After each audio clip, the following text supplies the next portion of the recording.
Well, good morning, good afternoon, good evening, whatever time of the day it is for you. My name is Eva Marie Everson. I am the CEO of Word Weavers International and the director of Florida Christian Writers Conference. And joining me today is none other than... Hi, I'm Taryn Souders. I am the co-director of the Florida Christian Writers Conference. I forgot my title. What am I? So Taryn just got a new title. We're very excited for her. She's so excited she forgot it. I forgot it. With Director President of Operations. Okay, President of Operations. Word Weavers International. Woohoo! There you go. There you go. Now you have it. Okay, right. So today what we're going to do is answer some of the questions that you've been sending in about Florida Christian Writers Conference. And we want you to know that if you have not sent your questions in yet, you still can. We are going to do this more than once, but we received so many wonderful questions, we thought we'd go ahead and do a little recording today. So Taryn, what is the very first question on our list? Our very first question is, what do you have for self-published authors on producing books? And what do you have on advertising for self-published authors? Well, that advertising, I think, is marketing. And what I'm going to encourage you to do, instead of us going over every single class, is go to the website, word-weavers.com/Florida events. Click on the drop-down menu.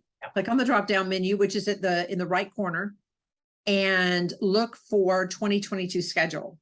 You'll be able to go over every single class that is offered. You will also be able to go to the 2022 faculty list and look at some of the people who are coming, such as Sherry Powell and Athena Dean Holtz, etc. People, publishers who offer self-publishing or hybrid publishing, which is kind of a new term that we have in publishing today. Somewhat new. It's been around now for just a little while, but do go in and study those. Yeah. Study who's coming, study the classes that are being offered. Don't wait until you get there to try to make a decision, because we're offering a lot of classes. They're all superb. We don't halfway do this, and we're bringing the best in the industry. So and time to study who's coming. And focus on the classes that have a little B next to them, because those are classes that focus on the business aspect of writing. Because remember, writing is a business. That's right. And so those classes are going to be the ones that will focus on advertising, marketing, and on just publishing a self-published book or producing a self-published book. Absolutely. Also, I think on Saturday, Dan Walsh will be there. He leads a 3-hour class on publishing your own work, and we call that going indie. So he was traditionally published for many years, and then made a decision, as many authors have, to go to a more independent type of publishing. So he literally is doing everything himself, but he will teach you how to do that, and when it's the most profitable for you to do that, when it makes sense to do that. So again, for everybody, study those pages at our website. Yep. Okay, the next question, Taryn, how does the book proposal track work? Do we go each day or just pick one day? So it used to be, it was a one-day thing, but there's so much wonderful information that it really was a bit of a challenge to cram all of that into one day. So starting last year, it was changed to a continuing class. So the very first time that class meets is on Wednesday. All the other continuing classes start on Thursday, but the book proposal studio starts on Wednesday. You're going to start then, and then it will continue for the rest of the week. So that is one that you do go to every single day, and you want to make sure you can get there on Wednesday, because it's like if you miss the first day of school, you miss all that important information, and then you're kind of always trying to catch up. Try to be there that Wednesday. Well, and also we have some people who registered for both the Fiction Intensive, which is all day Wednesday, and the Book Proposal Studio, which begins on Wednesday. And now, ironically, everyone who did that is bringing a non-participating spouse. And this is the only time we're going to allow for a non-participating spouse or a non-participating family member to go in for you, either into the fiction intensive so you can take notes, or into the book proposal studio so they can take notes. Not you can take notes, but they can take notes for you, and kind of give you that running start. We're not going to allow that for everybody, just the people who signed up for both. Yes, because you cannot be in two places at one time. It's just a fact. All right, so we kind of answered this, but let's dive a little deeper. Is the fiction intensive only on Wednesday, or is it each day? And if it is each day, do I have to register? Yeah, the fiction intensive is just on Wednesday. It begins at 10 o'clock in the morning and it goes until I think 5 o'clock in the afternoon. We offer 2 classes on the hour, so from 10 to 11, from 11 to 12. They are 50-minute classes, so you have a little break in between. At 12 o'clock we have a special luncheon in the cafeteria. Now, if you are coming in on Wednesday, you will not be there for lunch. Registration does not start until after lunch, so don't come in thinking, oh, I'm going to get lunch, unless you said, I want to come in on Tuesday and have that extra night. But otherwise, if you are registered from Wednesday until Sunday, then lunch is not included on Wednesday. But if you are in the fiction intensive, lunch is included. We will be in the private dining room, and Lynn Austin will be our keynote speaker. We are so excited about having Lynn share what she calls her trash bag story. And I know that you will be so inspired by this. I was so blown away by this story the first time I heard it, that I actually interviewed her one time, and she told the story again. So I've asked her to tell the story one more time to our fiction intensive lunch. Right. So just to clarify, the only people who are getting lunch on Wednesday are those who have registered for the fiction intensive. That is correct. Yes. If you have signed up and you're doing FCWC Wednesday through Sunday, that's great. You can't even arrive on campus till after lunch is over with. That is correct. Now, some people have asked, can I come in on Tuesday night? Because I'm traveling across the country. And, so they are coming in on Tuesday night, not participating in the fiction intensive. They do get lunch. They actually get breakfast too. Everybody gets breakfast and lunch if they're coming in on Tuesday night. If you registered for the fiction intensive, you will not, and you're coming in only on Wednesday, or you're driving in on Wednesday morning, you will not get breakfast, but you will get lunch. So, if you're not sure about that, double check with Jessica. Just, email us at our website. Excellent. Okay. I think that was that one. Yeah. Okay. So here's the next question. I noticed some of the classes say beginner, intermediate, and advanced. Well, actually, or advanced.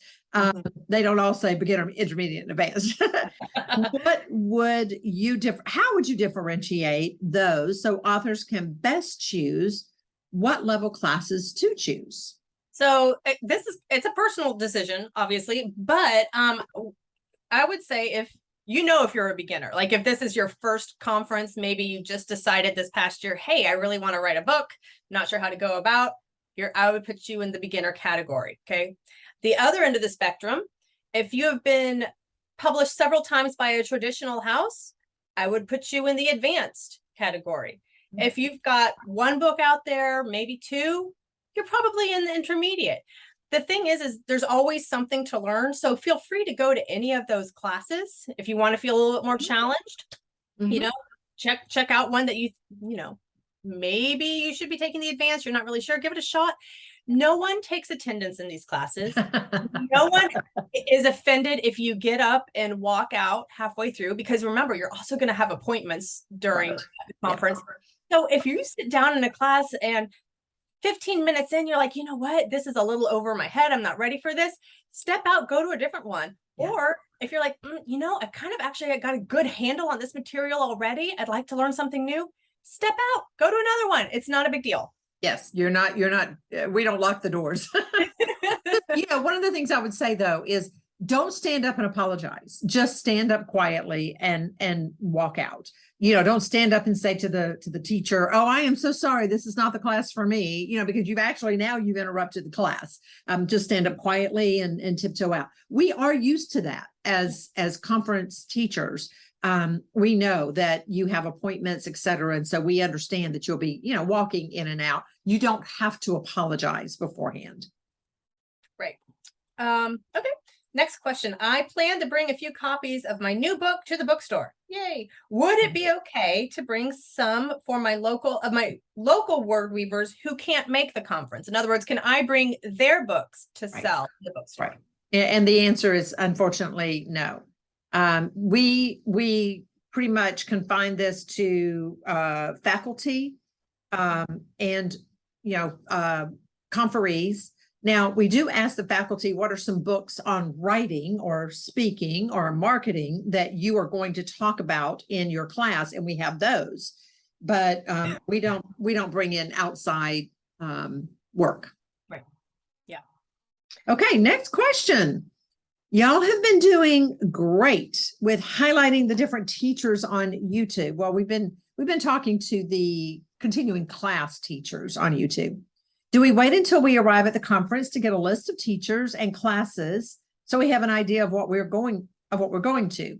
How does that work? I know there are a couple of pre-registration things. I'm more interested in the regular tracks. So all of this information is already on the website. And what we 100% recommend that you do is, and we addressed this earlier, don't wait till the last minute. Get on that website now and look at those classes, look at the times that they're meeting, look at the, advanced, intermediate, beginner levels, and go ahead and map out what it is you want to go to. Yeah. We went green years ago. We're not printing out handouts, or we might do a one-page schedule. I think we used to do a whole booklet. Now we're down to one page. Yeah.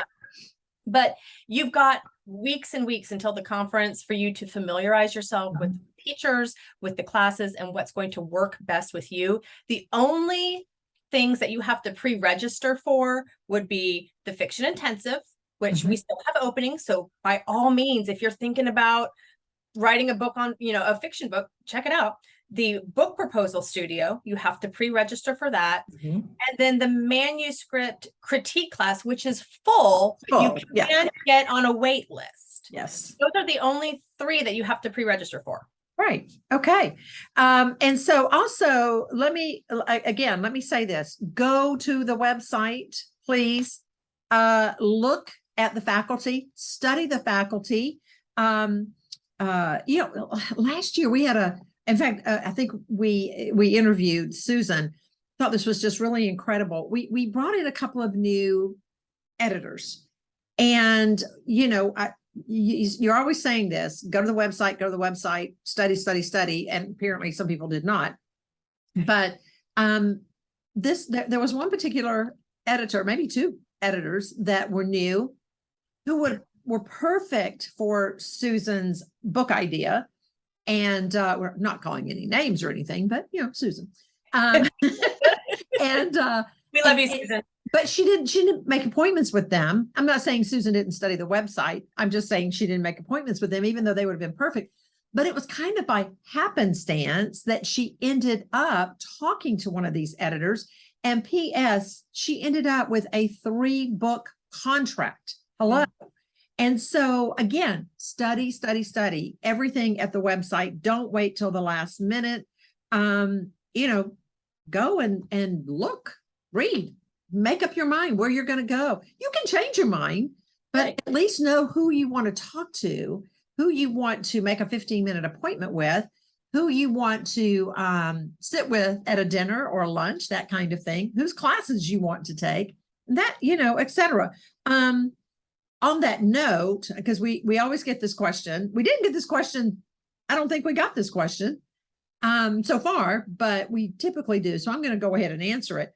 We're often asked, how do we set up to meet with agents and other faculty members, the freelancers? That is done on Thursday afternoon at 4:00. And if you are commuting and you're not coming in just until, let's say, Friday or Saturday, you're only coming in on Saturday, that kind of thing.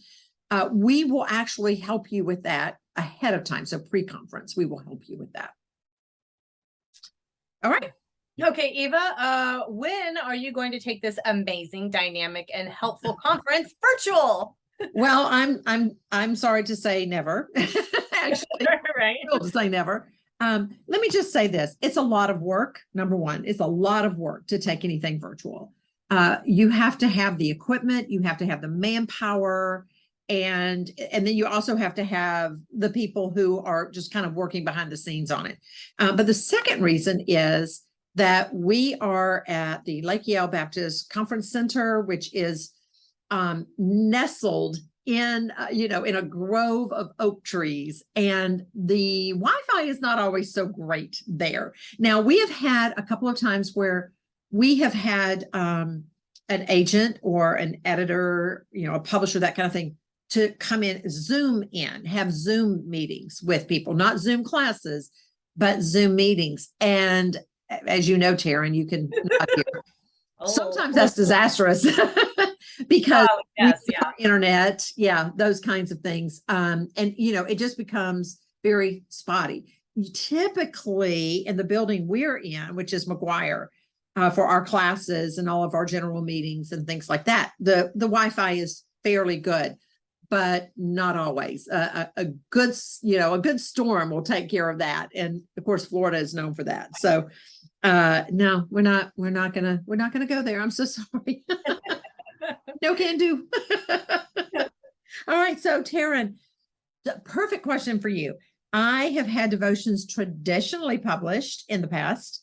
May I enter new devotions which are uncontracted and have not been published? So poetry and devotions are all the exception to our rule. So the answer is yes. And that's because if, let's say you've written a devotion and you were able to get that into our daily bread. Okay. What we don't want to do, you had one devotion, it's there. We don't want to now say, okay, well, you never do it again. 300 words published and now never again. Like, that just seems a bit harsh. It's different than having a book or a novel or something like that published. So with devotions and with poetry, if you've been published, you may still enter those categories. Yeah, but let me ask a question. So what if you've had an entire book of devotionals published? Then that's a very good question. In that case, the answer is no. No. Because I only ask good questions. So only there's a difference in having a devotion published in a collection or compilation of devotions, or maybe a devotion at a website such as Christian Devotions that Cindy Sproul's has, and having an entire book that is a devotional published. Yes. Yeah. And I'm going to piggyback on this question. One other question that we sometimes get is, well, why is it if I've been published, you don't allow me to enter that genre? And this was a decision that we made a few years ago. And I do want y'all to know, we are not the only conference that has this rule. This is actually a fairly common contest rule. And it's because, number one, we want to give people a chance. All right. If I went and entered middle grade, it's probably a little unfair. It's like my wheelhouse. It's what I do. Right. It's what you do. What I do. You have awards. That's right. So I'm not gonna, in fact, here's a fun thing, y'all. The only reason I write middle grade is because I wrote a picture book that got published a while back. And I'm like, well, I'm going to enter this contest. And they said, oh, no, you're already published in picture books. You can't. You have to do a different genre. And I was like, bummer. So I'm like, oh, I'll try middle grade. Yo, I haven't gone back. I love middle grade. So challenge yourself. If you have written historical fiction and it is published, you may not enter historical fiction, but you can enter contemporary romance or contemporary women or spec. Right. So try something new. Yeah, absolutely. I may enter sci-fi. Okay, so I am getting a room at the Hampton Inn. I will have 2 beds, or it will have 2 beds. I'm a female, and I would be open to another female splitting the cost and staying in the room. Is there any way I could see if someone was interested?